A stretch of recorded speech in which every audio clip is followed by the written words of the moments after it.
Hey, what's up? Come on in, grab a seat. You are not gonna believe this story, so picture this. I'm in my kitchen, right? Doing dishes, the usual weeknight drill. Sarah, my wife, she's chilling in the living room. Friends are over, the whole 9 yards. Dinner's done, place is clean. I'm just wrapping things up. Honestly, I don't mind doing this stuff. We're a team, you know. She busts her butt at the office. I keep things smooth at home. That's how we roll. So I'm scrubbing this pan. Water's running, and I hear their voices drifting in from the living room. Laughing, chatting, the usual girl talk, whatever. I wasn't even trying to listen, but then bam, my name gets dropped, and suddenly, everything just stops. My hands freeze over the sink, soapy water dripping down my arms. He's only good for cooking and cleaning.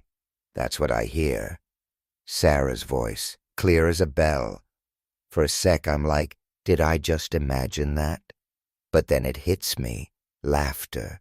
Not just Sarah, but all of them, like a whole chorus of amusement. Like she just dropped the funniest joke of the century. You're so lucky, one of her friends pipes up, giggling like crazy. I wish Mark would just shut up and do housework instead of complaining about everything. Right? Sarah chimes in, still laughing her head off. If I let John, he'd probably spend all day in the kitchen.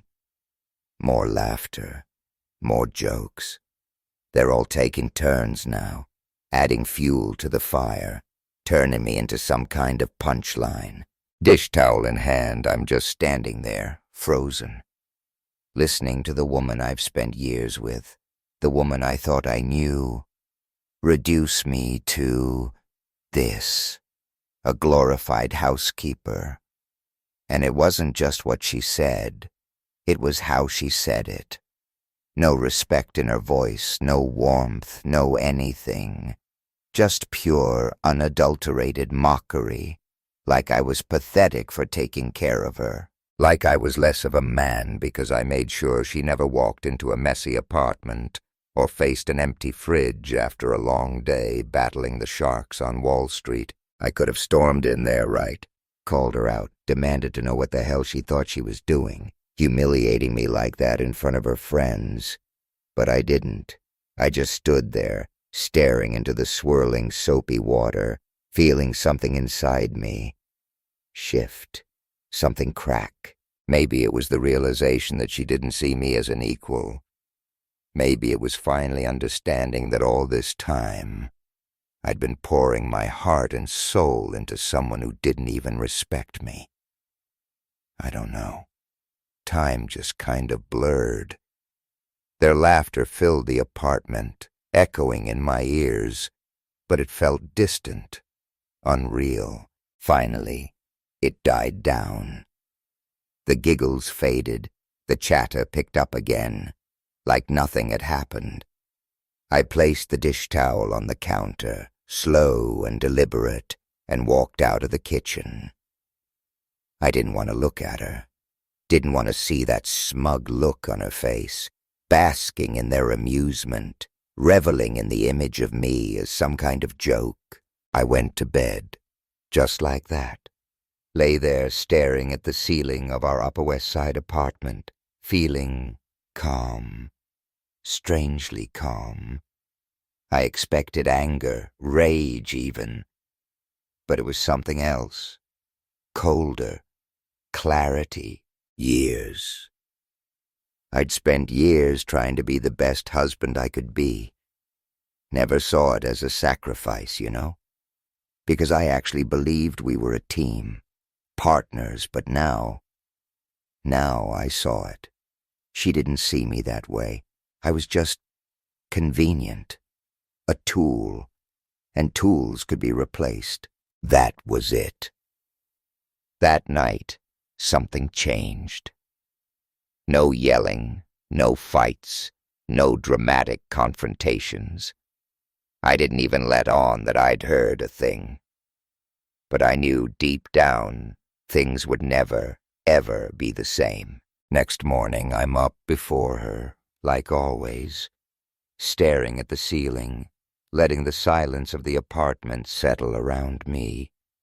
Normally, I'd be up making coffee, starting breakfast, so she'd wake up to the smell of fresh food wafting through the apartment. Not today. I got out of bed, showered, dressed, and just left. No passive-aggressive door slam. No dramatic speech about how hurt I was. Just gone. Didn't check if she was awake. Didn't look to see if she needed anything. And most importantly, didn't care. For the first time in years, I focused entirely on myself. Stopped at a coffee shop on Columbus Avenue on my way to work. Sat there longer than I needed to, just soaking in the simple pleasure of not being expected to be somewhere, doing something for someone else. Sipped my latte slow, savoring every drop.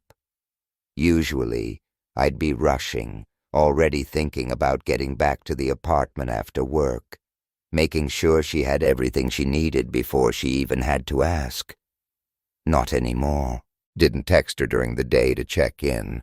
Ignored her usual "what's for dinner" text completely. Just worked. Took my time. And when the day ended, I didn't head straight home. I went to the gym. Crunch Fitness on 86th. Been ages since I'd done something purely for myself. Used to be a regular, but over time it just slipped. Always too busy making sure everything at home was perfect, standing there lifting weights, feeling my muscles burn. I realized just how much of myself I'd lost, how much I'd given up. Finally got back to the apartment, way past the time I'd normally have dinner ready. She's on the couch, scrolling through Instagram, barely glances up. "Where were you?" she asks, like it's a demand, not a question. I shrug, kicking off my shoes. "Out." She frowns, actually looks at me this time. "Out where?" "Just out." Her eyes narrow. "Well, I hope you got something for dinner, because I haven't eaten yet." Like it's a given, like I'm still supposed to be taking care of everything. I walk past her, heading for the bedroom. There's food in the fridge. First crack. She doesn't say anything right away, probably expecting me to change my mind. Bring her a plate, something. But I don't. I take a shower. Long, hot shower. Take my time. When I finally come out, she's still sitting there, arms crossed, looking like a thundercloud. "You didn't cook?" Voice dripping with disbelief. "Nope," she scoffs. "So what, you expect me to cook now?" I grab a bottle of water, lean against the kitchen counter. "Do whatever you want." The way her expression shifts is almost amusing. First, she thinks I'm joking. Then, she assumes I'm trying to prove some kind of point. But I'm not. I'm just done. She doesn't say anything else that night. Orders seamless, eats in silence, and I go to bed without another word. Next day, same thing. And the day after that, no breakfast, no packed lunch, no dinner waiting when she gets home.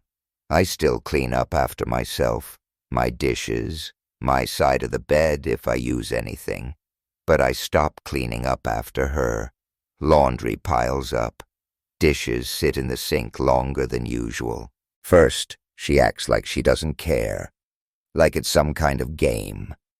But I see the way her eyes flick towards the kitchen when she walks in, the way her brows knit together when she notices the trash hasn't been taken out. She thinks this is some kind of power play, thinks I'm trying to make a point. I'm not. I'm just done. By the second week, the cracks are starting to show. Laundry baskets overflowing. Since I only wash my own clothes, she's running out of clean outfits. One morning, I find her standing in front of the closet, sighing loudly, sifting through the mess. "Did you do laundry?" she asks, not even turning to look at me.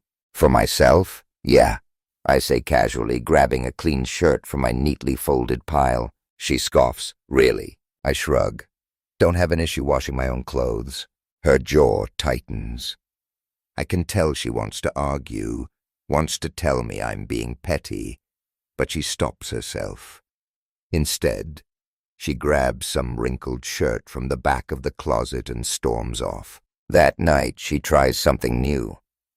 I'm on the couch watching the Knicks game on my phone when she walks into the kitchen and starts banging pots and pans around. Sarah? Cooking. She barely knows how to boil water. But now, there she is, standing at the stove, scrolling through some recipe on her iPad, looking utterly lost and frustrated. Few minutes later, I smell something burning. She curses under her breath, yanking the pan off the heat, waving a dish towel over the smoke detector. I don't move, don't offer to help, just sit there, watching. She turns, looks at me, expecting some reaction. I take a sip of my beer. You could help, you know, she snaps. I could, I say simply, her eyes narrow. So now you're just refusing to cook? I raise an eyebrow. Thought I was only good for cooking and cleaning. That shuts her up. For the first time since this whole thing started, I see it. A flicker of something in her expression. Recognition. Maybe even guilt. But it doesn't last. She huffs, turns back to the stove, struggling to salvage whatever culinary disaster she's created. I leave her to it. By the third week, the apartment's in complete disarray. She's resorted to re-wearing clothes from the hamper. Kitchen's a disaster zone. Half-finished meals and burnt pots stacked on the counter. She has to dig through drawers to find a clean fork. I still don't say anything. She tries a different approach. Passive-aggressive comments. This place is disgusting, she mutters one evening, pushing crumbs off the coffee table. Yeah, it is. I agree, flipping through channels on TV. She waits, expecting me to react. I don't. Are you seriously okay living like this? She asks, arms crossed, voice dripping with disbelief. I shrug. I take care of my stuff. Her lips press into a thin line. This is ridiculous. Then clean it, I say, not even looking up from the TV. She doesn't have a response to that. By the fourth week, the cracks turn into full-blown frustration. I walk in one evening to find her standing in the middle of the kitchen, arms crossed, staring at the mess like it's personally offended her. This isn't normal, she says, voice tight.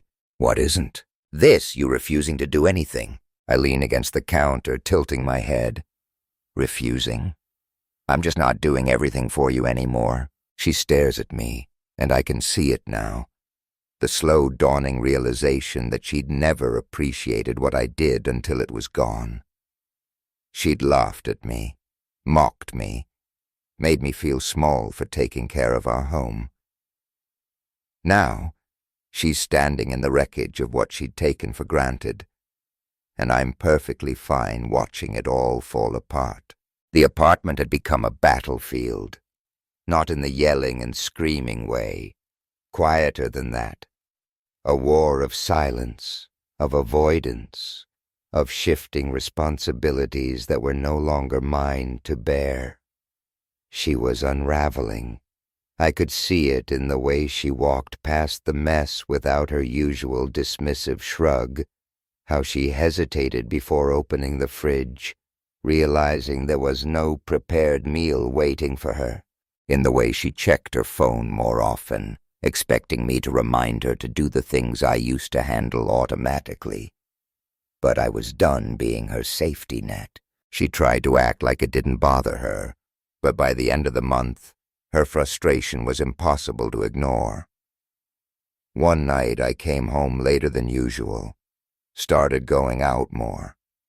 Not dating or anything, just enjoying the freedom of being away from the weight of our apartment, of her expectations. grabbed drinks with coworkers after work, stayed at the gym longer, took the scenic route home through Central Park just because I could. When I walked through the door, she was sitting at the kitchen table, arms crossed, foot tapping impatiently. The kitchen light buzzed softly, casting shadows over the mess that had taken over every surface. She'd been waiting for me. "Where were you?" she asked, voice sharper than I'd heard in weeks. "Out," I said simply, setting my keys down. Her jaw clenched. "Out where?" I pulled a bottle of water from the fridge, taking my sweet time before answering. "Just out," she scoffed, pushing back from the table.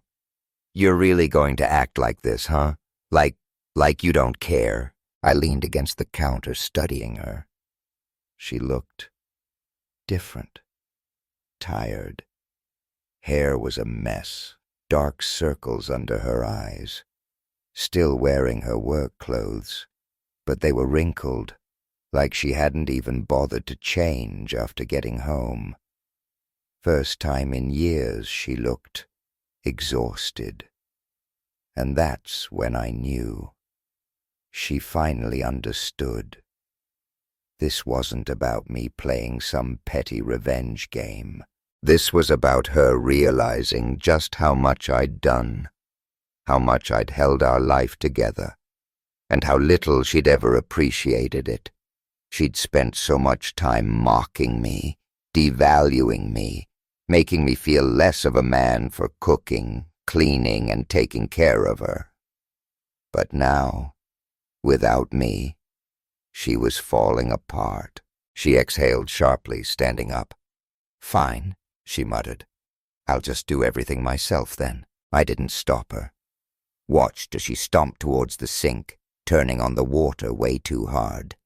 Started scrubbing plates aggressively, muttering under her breath. I could have helped.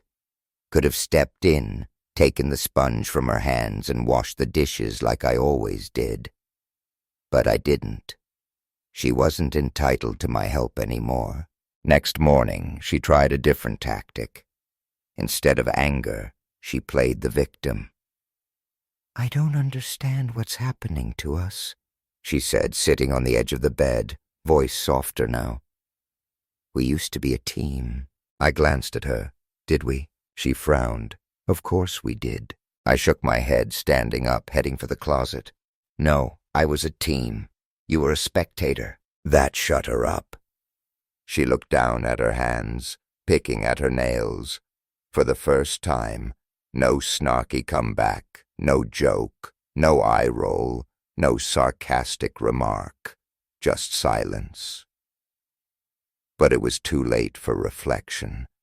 I'd spent years being the one who cared, who put in the effort, who made sure our life functioned. And all I got in return was mockery, laughter at my expense. Now she finally felt what it was like to be alone, and I wasn't going to save her from it. "Where are you going?" she asked, tone sharper again. "Away for the weekend," I said, not looking back. She stiffened. "Away? What do you mean away?" I zipped up my duffel bag, finally met her eyes. "I mean I'm leaving for a few days." Her arms dropped to her sides. "You're just leaving?" She blinked, like the concept was completely foreign to her. "Without telling me?" "I'm telling you now." Her mouth opened, then closed. I could see her trying to process it, trying to latch onto something she could use to turn this into a fight, a battle she thought she could win. But there was nothing. I wasn't angry, wasn't emotional. I was just done. "You're really going to be like this?" she asked, voice rising. "Like what? Like some child throwing a tantrum?" I let out a small laugh at that. "You think this is a tantrum?" She threw her hands up. "Yes. You're just walking away, acting like everything we built together means nothing." I paused, letting the words settle. Everything we built. I looked around the bedroom. The unmade bed that I used to straighten every morning.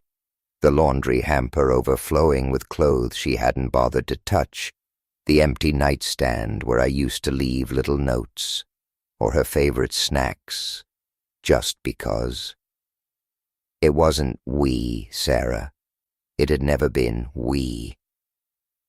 She'd been the queen of this castle, and I'd been the servant. And the moment I stopped serving, everything crumbled. I picked up my bag, slung it over my shoulder. "I'll be back Sunday." She stepped in front of me, blocking the doorway. "This is ridiculous." I didn't respond. "Are you even going to tell me where you're going?" "Nope." Her nostrils flared. She was furious now, not because I was leaving, but because she couldn't control the situation. Couldn't control me. For the first time in years, I'd taken my power back, and she had no idea how to handle it. "You're just going to walk out that door?" she asked, voice quieter now, almost pleading. I met her eyes one last time. Yeah, and then I did. No explanations, no justifications, no apologies.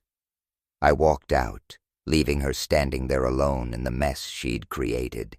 When I walked out that door, I expected to feel something. Guilt, second thoughts, maybe even the lingering pull of responsibility that had kept me tied to that apartment for so long. But there was nothing. Just silence. Just air. Just freedom. I drove without a real destination in mind, just knowing I needed to be anywhere but there. Eventually, I stopped at a quiet motel out on Long Island, checked in without hesitation, and spent the next 2 days doing something I hadn't done in years. Living for myself. Ate when I wanted. Slept when I felt like it. Sat by the ocean watching the waves roll in, without the nagging thought of what needed to be done at home. No responsibilities, no expectations, no one demanding anything from me. For the first time in a long time, I felt good. By Sunday evening, I pulled back into our driveway, stepping back into the life I'd put on hold for the weekend. But as soon as I opened the door, I knew things weren't the same. She was there, sitting at the dining table, waiting for me. Apartment was still a mess. Trash overflowing, dishes piled high, the faint smell of stale food lingering in the air. She hadn't fixed anything. Hadn't cleaned, hadn't taken responsibility for the disaster she'd let happen. She'd just waited for me, for things to go back to normal, for me to fix everything, like I always had. "Had fun?" she asked, voice flat, unreadable. I set my bag down. "Yeah, I did." She leaned back in the chair, crossing her arms. "Must be nice just leaving everything behind." I glanced around the apartment, the chaos she'd let fester, and met her eyes. Yeah, it was. Something in her face shifted. The realization dawned on her. I'd changed. Wasn't just trying to teach her a lesson. Wasn't waiting for her to apologize so we could patch things up. I was done. Her confidence faltered just for a second. "Okay," she said, clearing her throat. "So, what now? You made your point. Can we just stop this stupid game and get back to normal?" I exhaled slowly, walked over to the table. From my bag, I pulled out an envelope, slid it across the surface towards her. She stared at it. "What's this?" "Divorce papers." She didn't move, didn't speak, just sat there blinking, like she hadn't heard me right. When she finally looked up, her expression was unreadable. "You're serious?" "Yeah." Her jaw tensed. "You're throwing everything away over some stupid argument?" I let out a small laugh, shaking my head. "This isn't about an argument, Sarah. This is about us. Or the fact that there is no us anymore." She scoffed, running a hand through her hair. "This is insane. You're acting like I cheated on you or something." I stayed silent, letting her words hang in the air. Because in a way, she had. Not in the traditional sense, not in the way that would make this easier to explain. But she'd betrayed me just the same, mocking me, disrespecting me, devaluing me to the point where I was nothing more than a joke to her. She'd killed our marriage with laughter, and now she had to live with the consequences. Her hands clenched into fists on the table. "You're really doing this?" "Yeah," I said, voice steady. "I am." She swallowed hard. I could see her pride fighting against something deeper. Fear, maybe. The realization that she'd pushed too far. That the man who had once done everything for her was finally walking away. She could argue. She could beg. She could promise things would be different. But it was too late. I picked up my bag again, not needing anything else from that apartment, from that life. "Good luck," I said, nodding towards the mess around us. "Hope you enjoy cooking and cleaning alone then." Without looking back, I walked out the door. And this time, I wasn't coming back.